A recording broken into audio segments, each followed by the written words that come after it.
আমি অরূপ ঘোষ। অনেক বছর পর দিদির বাড়ি যাচ্ছি। এই প্রথমবার বাইক নিয়ে পাড়ি দিচ্ছি। বাইকটা মাঝপথে যদি সমস্যা না হতো, এতক্ষণে দিদি বাড়ি পৌঁছে যেতাম। বাইকটা মেরামত করতে করতে প্রায় 2 ঘন্টা কেটে গেল। গ্রামের পথ, পরিবেশটা একদম রোমাঞ্চক। চারিদিকটা অন্ধকারে ঢেকে আছে। এই রকম পরিবেশ অনেক বছর পর দেখতে পেলাম। শহরের হই হুল্লোড় ছেড়ে এই গ্রাম স্বপ্নের ছবির মতো লাগছে। রাস্তায় যদি গাড়ি নিয়ে সমস্যায় না পড়তে হতো, তবে রাত 10টা থেকে 11টার মধ্যে পৌঁছে যেতাম। দিদি বাড়ি যেতে এখনো অনেকটা পথ যেতে হবে। প্রচণ্ড খিদেও পেয়েছে, সেই দুপুরে খেয়ে বেরিয়েছি। যদি একটা দোকান থাকতো তবে খুব ভালো হতো, কিন্তু এটা সম্ভব নয়।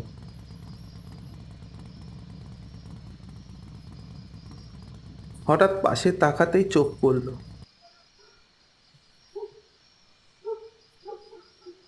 মাঠের মধ্যে একটা ছোট গুমটির মতো চায়ের দোকান।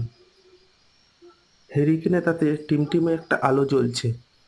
আমি বাইকটার ব্রেক কষে দিলাম। বাইকটা রাস্তার পাশে রেখে আমি এগিয়ে গেলাম সেই দোকানের দিকে। দোকানের মধ্যে দাঁড়িয়ে আছে একজন খুব বয়স্ক ভদ্রলোক। আমার দিকে কেমন অদ্ভুতভাবে তাকিয়ে আছে। আর একটু এগিয়ে গিয়ে বললাম, একটু জল দিতে পারবেন? কথাটা বলার পরেই পায়ে যেন কি একটা ঠেকলো।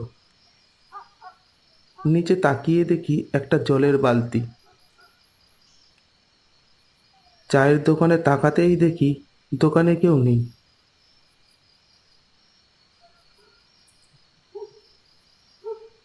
এ কি? এই তো ছিল বুড়ো।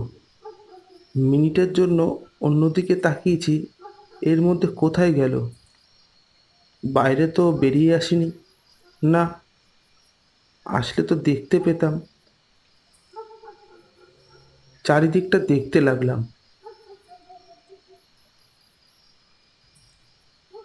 আবারও যখন দোকানের দিকে তাকালাম, দেখলাম বুড়ো দোকানে দাঁড়িয়ে আছে, কিন্তু একা না, ওনার পাশে এক বুড়িও আছে। আমি চমকে উঠলাম। এই বুড়ি কোথা থেকে আসলো? হয়তো দোকানের মধ্যে ছিল, হয়তো এই অন্ধকারের জন্য দেখতে পাইনি। আমাকে 1 কাপ চা দিন তো।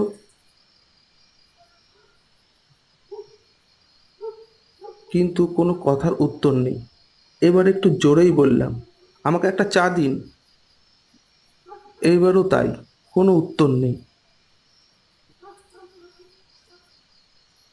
এবার আমি ঠিক করেই নিয়েছি, সাড়া না দিলে চেঁচিয়ে বলবো, আমায় 1 কাপ চা দিন তো। শুনতে পান না নাকি? কথাটা বলার পর অদ্ভুত একটা ব্যাপার হলো। ওই বুড়ো বুড়ি আমার দিকে একসাথে ফিরে তাকালো।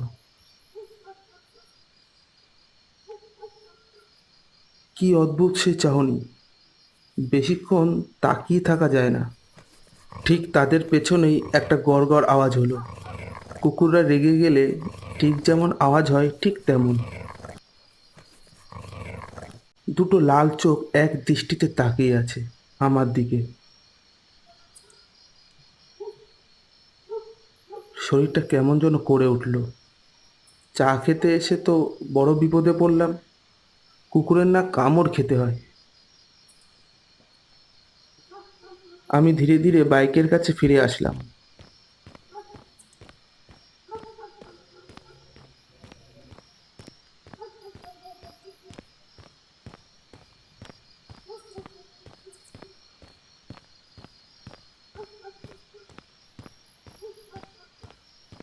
আমি চায়ের দোকানে আবার ফিরে তাকালাম।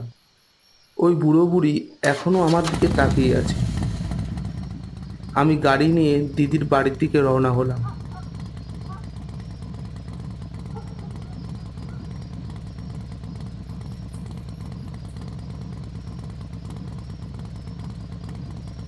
বড় বাচ্চা বেঁচেছি, না হলে কুকুরের কামড় খেয়ে মরতে হতো।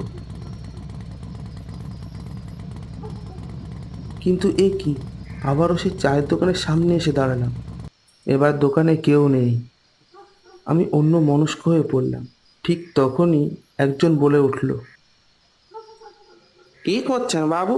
চা খাবেন তো ভেতরে যান, ও সুন্দর চা বানায়, এরকম চা কোথাও পাবেন না। আমি মাথা থেকে পা পর্যন্ত লোকটিকে দেখলাম।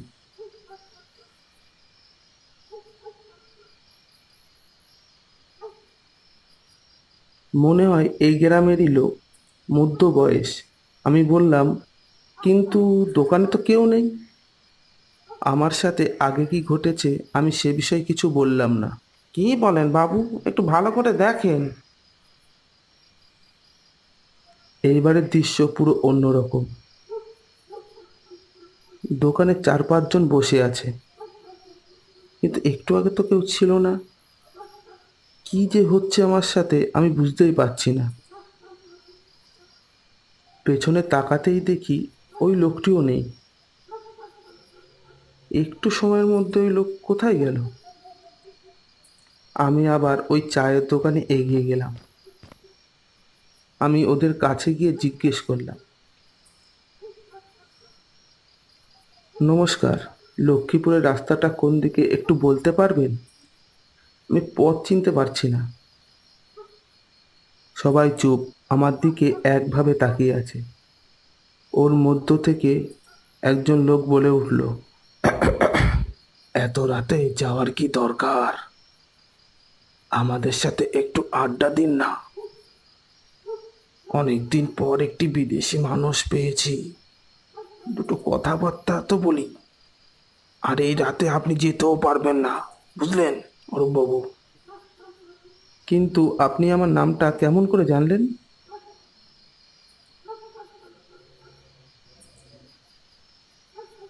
ও আমরা সব জানি। এই গ্রামে নতুন লোক এসেছে, তা জানবো না? হঠাৎ তখনই ওই টিমটিমে হেরিকেনটা নিভে গেল। সেই মুহূর্তে দেখি দোকানে কেউ নেই, চারিদিকটা নিঝুম। আমি একা ফাঁকা মাঠে দাঁড়িয়ে আছি। আমি আবার ফিরে এসে গাড়িটা নিয়ে চলতে শুরু করলাম। আর কোথাও দাঁড়ালাম না।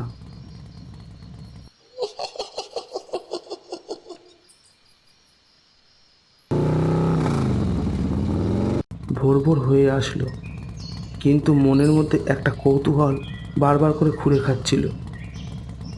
আমি আবার গাড়িটা ঘোরালাম। ওই জায়গায় এসে দেখলাম কোনো চায়ের দোকান চোখে পড়ল না। দাদা, চায়ের দোকান খুঁজছেন? হুম।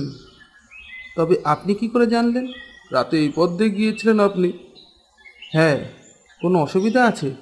সন্ধ্যার পর থেকে এই গ্রামের কোনো মানুষ এদিকটা আসে না, আর নতুন মানুষ আসলে ভূতের ভয় পায়। কি বলছেন? হুম। আমার বাপ দাদুর সময় এইখানে একটা চায়ের দোকান ছিল। এক রাতে এই গ্রামের ডাকাত পড়েছিল। ডাকাতি করে এই মাঠ থেকে যাচ্ছিল, সেই সময় এই দোকানের বুড়ো আর এই গ্রামের কিছু লোক তাদের আটকানোর চেষ্টা করে। ডাকাতরা তাদের সবাইকে মেরে দেয়। ওই বুড়োর স্ত্রী ও নাতি কাউকে রেহাই দেয়নি। রাতে এখনো পর্যন্ত চায়ের দোকানটা দেখা যায়। তারপর থেকে সন্ধ্যার পর এদিকটা আর কেউ আসে না। আপনি খুব বাঁচা বেঁচে গেছেন, এদিকটা কখনো ভুল করেও আসবেন না। লোকটি এই কথা বলে হন হন করে হেঁটে চলে গেল। দিদি বাড়ি আসলে এই পথ দিয়ে আর কখনো না। নতুন একটা অভিজ্ঞতা হলো।